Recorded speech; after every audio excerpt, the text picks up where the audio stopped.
السلام علیکم ورحمۃ اللہ وبرکاتہ۔ بسم اللہ الرحمن الرحیم، والصلاة والسلام علی رسولہ الکریم وعلی آلہ وصحبہ اجمعین، اما بعد۔ میرے بھائیو، دوستو اور عزیز طلبہ، اللہ تعالیٰ نے اس دنیا کو رہنے کی جگہ نہیں بنایا، یہ امتحان کے لیے ہے۔ وَلَنَبْلُوَنَّكُمْ، ضرور آزمائیں گے، وَلَتُبْلَوُنَّ، ضرور آزمائے جاؤ گے، لِيَبْلُوَهُمْ، آزمائے گا، لِنَبْلُوَهُمْ، آزمائے گا۔ کتنے قرآن میں یہ الفاظ آتے ہیں۔ تو امتحان میں تو چیز کو پیچیدہ کر کے پیش کیا جاتا ہے۔ تو بچہ پیدا ہوتے ہی مختلف گھاٹیاں اس کے لیے امتحانی ہوتی ہیں، یہاں تک کہ وہ اللہ کو راضی کر کے مر جائے اور اللہ کے پاس پہنچ جائے تو وہ ساری دنیا کے دکھ درد ایک ہوا کے جھونکے سے بھول جاتا ہے۔ تو اس لیے اللہ نے اس کائنات میں اندھیرا رکھا ہے، روشنی کو لانا پڑتا ہے۔ اس کائنات کی اصل اندھیرا ہے، راستہ تلاش کرو، روشنی کو لانا پڑتا ہے۔ دنیا کا 97، اس کائنات کا 97% بالکل گھپ اندھیرا ہے، اس کے بارے میں آج تک کوئی کچھ نہیں جانتا کہ اس میں کیا ہے۔ یہ جو 3% ہے، اس میں اللہ تعالیٰ نے روشنی کا انتظام کیا ہے، یہ بھی اندھیرا۔ والذی جعل الشمس ضیاء والقمر نورا وقدرہ منازل، کہ وہ سورج کو لے کر آیا اور چاند کو لے کر آیا، ورنہ اصل یہ بھی اندھیری کائنات ہے۔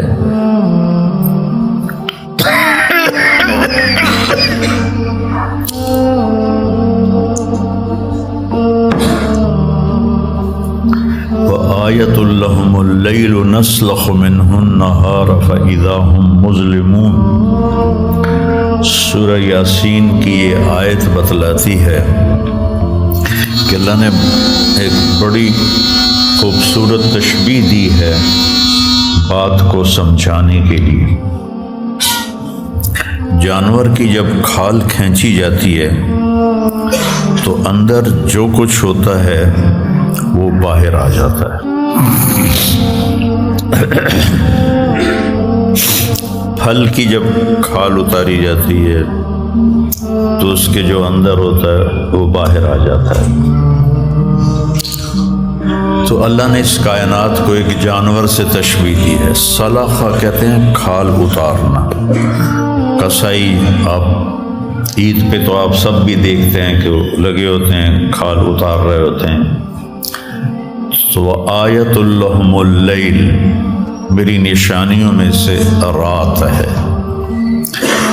میں کیا کرتا ہوں، اس کو دن کی کھال پہناتا ہوں، تو تم روشن دن دیکھ رہے ہو، ایک دوسرے کو دیکھ رہے ہو کہ میں نے سورج کو حکم دیا تو الشمس تجری لمستقر لہا، وہ اپنے مدار پہ چل پڑا۔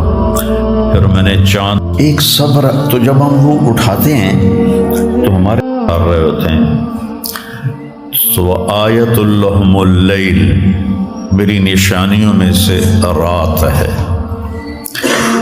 میں کیا کرتا ہوں، اس کو دن کی کھال پہناتا ہوں، تو تم روشن دن دیکھ رہے ہو، ایک دوسرے کو دیکھ رہے ہو کہ میں نے سورج کو حکم دیا تو الشمس تجری لمستقر لہا، وہ اپنے مدار پہ چل پڑا۔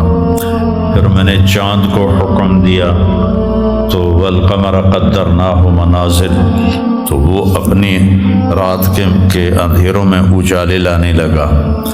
تو پھر میں کیا کرتا ہوں، نسلخ منہ النہار، یہ جو دن کی میں نے کھال پہنائی اندھیروں کو، اس کے اوپر سے میں دن کی روشنی کی کھال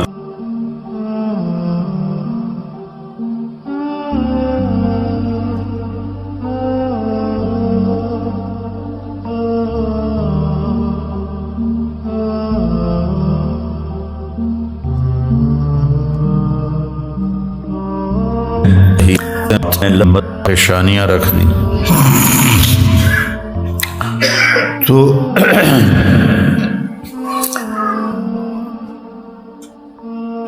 ایسے ہی زندگی میں انسان اندھیرا اس کی آزمائشیں ہیں، اس کی پریشانیاں ہیں، اس کے غم ہیں، اس کے صدمے ہیں، اور روشنی تھوڑی دیر کے لیے جو آتی ہے وہ اس کی خوشیاں ہیں، جو لمحے کے لیے آتی ہیں اور غائب ہو جاتی۔ تو ہمیشہ کی خوشی جس میں غم نہ آئے وہ جنت ہے، اور ہمیشہ کا غم جس میں خوشی نہ آئے وہ جہنم ہے۔ تو اللہ جب جنت والے جنت میں چلے جائیں گے اور جہنم والے جہنم میں چلے جائیں گے تو اللہ کہے گا یا اہل الجنہ، اے جنت والو، وہ کہیں گے لبیک ربنا وسعدیک، یا رب ہم حاضر ہیں۔ تو اللہ پوچھے گا کم لبثتم فی الارض عدد السنین، فیصلہ آباد میں کتنی زندگی گزاری تھی؟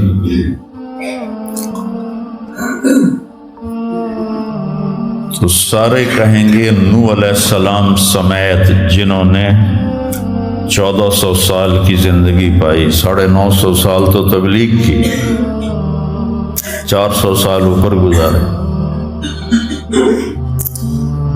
وہ بھی کہیں گے یومن او بعد یوم، یا اللہ یا ایک دن گزارا تھا یا آدھا دن گزارا تھا۔ تو اللہ تعالیٰ فرمائیں گے نعم متجرتو، شاباش، مبارک ہو، بہت خوبصورت تم نے تجارت کی، دن آدھے دن کی۔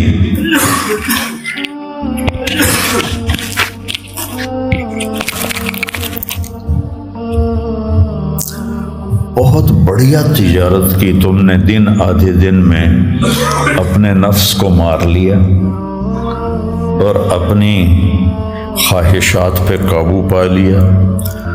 تو آج تم نے کیا تجارت کی ہے؟ تم نے رحمتی و کرامتی و جنتی، تم نے ان ناگواریوں کو برداشت کرنے کے بدلے میں میری دائمی رحمت کو خریدا، میرے دائمی اکرام کو خریدا، اور میری ہمیشہ کی جنت کو خریدا۔ خالدین فیہا، جاؤ مزے کرو، کوئی موت نہیں۔ تو میرے نبی نے فرمایا اگر موت ہوتی تو یہ خوشی سے مر جاتا، لیکن موت ہے نہیں۔ پھر اللہ تعالیٰ جنت جہنم والوں کو پکارے گا یا اہل النار، وہ کہیں گے لبیک ربنا وسعدیک۔ تو اللہ پوچھیں گے کم لبثتم فی الارض عدد السنین، کتنی عمر گزاری دنیا میں؟ تو سب سے لمبی عمر پانے والی قوم عاد تھی، عرب۔ ایک عرب بائدہ ہیں، ایک عرب عاربہ ہیں۔ عرب بائدہ وہ ہیں جو مٹ گئے، ان کا نشان ہی نسلیں ختم ہو، اس میں قوم عاد ہے۔ ان کا بچہ ابن کثیر نے لکھا ہے 300 سال میں بالغ ہوتا تھا۔ ہماری 300 سال میں 6 نسلیں ختم ہو جاتی ہیں، تو 300 سال میں بالغ ہوتے تھے۔ 500 600 سال 800 700 سال ان کی اوسط ان کی عمریں ہوتی تھی، اور بوڑھے نہیں ہوتے تھے۔ ایسے درخت کو پکڑ کے اکھاڑ کے پھینک دیتے تھے، ایسے پکڑ یوں اکھاڑ کے پھینک دیتے تھے، جیسے ہم تیلے کو اکھاڑتے ہیں تو پورے درخت کو اکھاڑ دیتے تھے۔ تو اتنی لمبی زندگی گزارنے والی قوم، اور باقی سارے اہل جہنم کہیں گے یومن او بعد یوم، یا اللہ ایک دن، اور دوسرے کہیں گے نہیں غلط کہہ رہے ہیں، آدھا دن آدھا دن۔ لم یلبثوا الا عشیۃ او ضحاہا۔ اللہ تعالیٰ فرمائیں گے بئس ما اتجرتم فی یوم او بعد یوم، کیا گھاٹے کا سودا کیا تم نے دن آدھے دن کے بیچ۔ جس کو اللہ گھاٹا کہے وہ گھاٹا ہے، یہاں کے گھاٹے تو اوپر نیچے ہوتے رہتے ہیں۔ تاجر کو ایک سیزن میں نقصان ہوتا ہے، اگلے سیزن میں اللہ اس کو ڈبل نفع دے دیتا ہے، اللہ کا نظام ہے۔ کتنا برا سودا کیا تم نے دن آدھے دن کا۔ غضبی، میرے غضب کو خریدا، سخطی، میری ناراضگی کو خریدا، ونار جہنم، اور جہنم کی آگ کو خریدا، خالدین فیہا، پڑ جاؤ ہمیشہ کے لیے۔ تو میرے نبی نے فرمایا لو کان الموت لماتوا طرحا، اگر موت ہوتی تو یہ غم سے مر جاتا۔ اور جنت والے لو کان الموت لماتوا فرحا، اگر موت ہوتی تو وہ خوشی سے مر جاتا۔ تو ابدی خوشی جنت میں ہے، اور ابدی غم جہنم میں ہے۔ ابھی ایک آیت پڑھی تھی مولوی نعمان نے، لہم ما یشاءون فیہا ولدینا مزید، جنت میں جو کچھ تم چاہو گے تمہیں ملے گا، جتنا چاہو گے اتنا ملے گا، جس وقت چاہو گے اس وقت ملے گا۔ پھر جہاں تمہاری سوچ بھی نہیں ہے وہاں سے ہم مزید دینا شروع کریں گے اور دیتے جائیں گے۔ نہ زندگی ختم ہوگی، نہ اللہ کی عطا ختم ہوگی۔ ایک چیز کو ہم دنیا میں چاہے کتنی خوبصورت ہو، کچھ دن کے بعد اس کی کشش ختم ہو جاتی ہے، کیونکہ اس کا حسن ٹھہرا ہوا ہوتا ہے، ٹھہرا ہوا ایک ہی جگہ ہوتا ہے، اور پھر کٹنا شروع ہو جاتا ہے، کٹنا شروع ہو جاتا ہے۔ لیکن جنت میں کیا ہوگا؟ میرے رب کی عزت کی قسم جو سن رہا ہے، اگر آپ ایک ٹہنی کو بھی دیکھنا شروع کرو گے نا، ٹہنی، ایک ٹہنی، پورا درخت نہیں، ایک ٹہنی، تو اس کو بھی ہزاروں سال دیکھتے رہو گے تو آپ کا جی نہیں بھرے گا کہ اللہ اس کے حسن کو بڑھاتا رہو، بڑھا رہا ہوگا، بڑھا رہا ہوگا، بڑھا رہا ہوگا، بڑھا رہا ہوگا۔ اپنی بیوی کو، جنت کی حور کو لاکھوں سال ایسے بیٹھ کے دیکھتے رہو گے تو تمہارا دل نہیں بھرے گا کہ اس کا حسن ہر لمحے پہلے سے اوپر، پھر اس سے اوپر، پھر اس سے اوپر، پھر اس سے اوپر، اور پھر آگے کوئی حد ہی کوئی نہیں۔ یہاں تو حد ہے نا، اس کے آگے کوئی حد ہی کوئی نہیں ہے۔ لہذا کئی بچے پوچھتے ہیں جنت میں ہمیشہ رہیں گے تو پھر کیا کریں گے، بور نہیں ہو جائیں گے؟ میں نے کہا بیٹا آپ لوگ دنیا کی زندگی پہ قیاس کرتے ہو کہ بور ہو گئے۔ تو میری بہن کے بچے چھوٹے تھے تو جب وہ کچھ کھیل کھول کے تھک جاتے تو پھر ماں سے کہتے اب کیا کریں، اب ہم کیا کریں؟ تو وہ ہم نے دنیا پہ قیاس کیا ہوا ہے کہ جیسے یہاں بور ہو جاتے ہیں، ایک لمحے کے کروڑویں حصے میں بھی اللہ کی عطا ایسے جا رہی ہوئی، ایسے جا رہی ہوئی، ایسے جا رہی. تو لہٰذا آپ کسی چیز سے بھی آپ کا دل نہیں بھرے گا، چاہے آپ خربوں، دیکھو خربوں اربوں جو ہے نا یہ دنیا کے لیے، وہاں ان کی کوئی حیثیت نہیں ہے. یہ تھوڑا سا اوپر جا کے ویسے ہی ٹائم ختم ہو جاتا ہے. ٹائم میں تو اللہ نے ہمیں باندھا ہے. تو ولدینا مزید، یہ جنت والوں کے لیے سب سے اعلیٰ درجے کی آیت ہے کہ لہم ما یشاءون فیہا ولدینا مزید، جو چاہو گے پاؤ گے. اور پھر ہم مزید، ایک حدیث بھی یاد آ گئی، ایک جنتی ایسے بیٹھا ہوگا ٹیک لگا کے اپنے تخت پر، تو سامنے ایک منظر ہوگا، اس کو دیکھنے کے مزے لے تو اس کو سال ہا سال گزر جائیں گے. تو اللہ کہیں گے میرا بندہ تو ہکو شے جی پھنس گیا ہے نا، کوئی اور شے بھی کھاؤ. تو اس کے ایسے بیٹھا ہوگا تو اس کے کندھے پہ ایسے کوئی ہاتھ مارے گا، تو ایسے یوں پیچھے مڑ کے دیکھے گا تو ایک لڑکی کھڑی ہوگی جس نے 100 جوڑے پہنے ہوں گے، اور ان جوڑوں میں اس کا پورا جسم چاندی کی طرح، شیشے کی طرح چمک رہا ہوگا. جب اس کے چہرے کو دیکھے گا تو ان گالوں میں اسے اپنا چہرہ نظر آئے گا، ایسا شفاف ہوگا یہ. جب اس کے سینے پر نظر پڑے گی تو اس میں اپنا چہرہ دیکھے گا. جب اس کے پیٹ پر نظر پڑے گی تو اسے اپنا چہرہ نظر آئے گا، تو انہیں ہی کملا ہو جائے گا. تو وہ کہے گی اما لک فینا من رغبۃ، آپ کو میری ضرورت ہے؟ کہے گا بلا، کیوں نہیں، اور تو ہے کون، میری جنت کی تو نہیں ہے. یہ جو 72 حوریں ہیں یہ تو شروع میں ہیں، پھر تو ملتی ہی رہیں گی.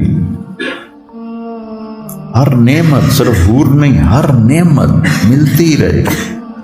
تو وہ کہے گا بلا لیکن من انتی، جی تو بڑا چاہ رہا ہے لیکن تو ہے کون؟ وہ کہے گی انا من اللواتی قال اللہ تعالی ولدینا مزید، میں ان میں سے ہوں جن کے بارے میں اللہ کہتا ہے ولدینا مزید، ولدینا مزید، ولدینا مزید، ہم پھر تمہیں اور بھی دیں گے، اور بھی دیں گے، اور بھی دیں گے. یہ چند دن ہیں، گزار لو، میری مان. جہنم والوں کے لیے سب سے خوفناک آیت ہے فذوقوا فلن نزیدکم الا عذابا. ان کا عذاب ایک جگہ پہ نہیں ٹکا ہوگا، بڑھتا جائے گا، بڑھتا جائے گا، بڑھتا جائے گا. فیعذبہ اللہ العذاب الاکبر، عذاب اکبر کہنے والا اللہ اکبر ہے تو کتنا بڑا. النار الکبریٰ، بہت بڑی آگ. جہنم سے کسی کو نکال کے دنیا کی آگ میں لٹا دیا جائے تو وہ ایسی گہری نیند سوئے گا کہ اس کی آنکھ ہی نہیں کھلے گی، وہ اسے ٹھنڈک محسوس ہوگی. جہنم کی دیوار میں سوئی کے ناکے کے برابر سوراخ ہو جائے تو اس سے جو چنگاری نکلے گی پوری دنیا کو راکھ بنا دے گی. اللہ ہماری حفاظت سے.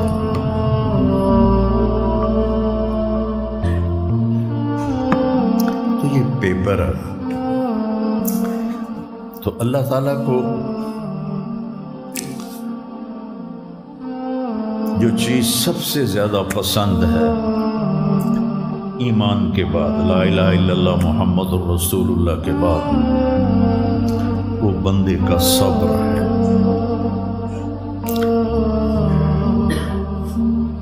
وَلَنَبْلُوَنَّكُمْ بِشَيْءٍ، تھوڑا سا، من الخوف والجوع، بھوک، ونقص من الاموال والانفس، مال اور جان میں کمی، پھر کیا ہے؟ والثمرات، اور کاروبار میں کمی، کھیتیوں میں کمی، پھر کیا کرو؟ وبشر الصابرین، وبشر الصابرین، صبر والوں کو بشارت دے دو، اولئک علیہم صلوات، ان کو اللہ شاباش دے رہا ہے۔ صلوات کا ترجمہ میں کرتا ہوں شاباش، کہ اللہ کہہ رہا ہے شاباش، واہ واہ، کیا کہنا، ورحمہ، اور رحمت بھیج رہا ہے، وَأُولَئِكَ هُمُ الْمُهْتَدُونَ، اور یہی ہے ہدایت یافتہ۔ ایک دفعہ ابن القیم رحمہ اللہ کی اب تو نہ کتاب یاد ہے نہ پڑھا یاد ہے، سوائے ایک فغان بے شرر سینے میں باقی رہ گئی، سوز بھی رخصت ہوا جاتی رہی تاثیر بھی۔ تو انہوں نے تمام صفات ایمان کے ساتھ صبر کو قرآن سے دکھایا تھا۔ ایمان کے ساتھ صبر، نماز کے ساتھ صبر، روزے کے ساتھ صبر، ذکر کے ساتھ صبر، جہاد کے ساتھ صبر، انفاق کے ساتھ صبر، تبلیغ کے ساتھ صبر، ہر چیز کے ساتھ صبر صبر صبر صبر صبر۔ صبر انسان کے ایمان میں ایسے ہے جیسے جسم میں روح ہوتی ہے، روح نکل جائے تو جسم میت ہوتا ہے، ایمان میں سے صبر نکل جائے تو صبر بے جان ہو جاتا ہے۔ وَاسْتَعِینُوا بِالصَّبْرِ وَالصَّلَاةِ، مجھ سے مدد طلب کرو صبر اور نماز سے۔ پھر آگے کہا اِنَّ اللَّهَ مَعَ الصَّابِرِينَ، میں نمازیوں کے ساتھ نہیں، میں صبر والوں کے ساتھ۔ پھر صبر دو طرح کا ہے، ایک ہے جس پر ہمارا اختیاری کوئی، میرے سر میں درد ہے، اب بھی درد کے ساتھ بول رہا ہوں، بچوں کو چھٹیاں ہونے والی ہیں اس لیے تھوڑی بات ان سے کہہ رہا تھا، تھوڑی تمہیداً کچھ اور باتیں آ گئی۔ تو میں کیا کروں؟ کسی سے لڑائی کروں؟ کسی ڈاکٹر کا گریبان پکڑوں؟ میرے لیے صبر کے سوا چارہ کوئی نہیں، مجھے صبر ہی کرنا ہے، اور اپنا دوا کھانی ہے، اگر اللہ اس میں شفا ڈال دے تو اس کی مرضی، نہیں ڈالی تو بھی اس کی مرضی پر راضی۔ یہ صبر ہے غیر اختیاری، اس پر بھی بہت بڑا اجر ہے۔ میرا جوان بیٹا میرے ہاتھوں سے نکل گیا، میں نے اپنے ہاتھوں سے اسے قبر بنتا، یہ صدمہ مجھے بھولتا ہی نہیں۔ ساری زندگی بڑی آزمائش، شہرت آپ کو نظر آتی ہے کہ بڑی واہ واہ ہو رہی ہے، بڑا یہ ہو رہا ہے وہ ہو رہا ہے، لیکن اس کے اندر اتنی آزمائشیں ہیں، اگر اللہ سے ڈر کے آدمی چل رہا ہو تو پھر اس میں اتنے امتحان ہیں کہ آدمی کیا تو بچا بچا کے نہ رکھ اسے، تیرا آئینہ ہے وہ آئینہ کہ شکست ہو تو عزیز تر ہے نگاہ آئینہ ساز میں، دل ایسے ہی پارا پارا ہو جاتا، برداشت کر۔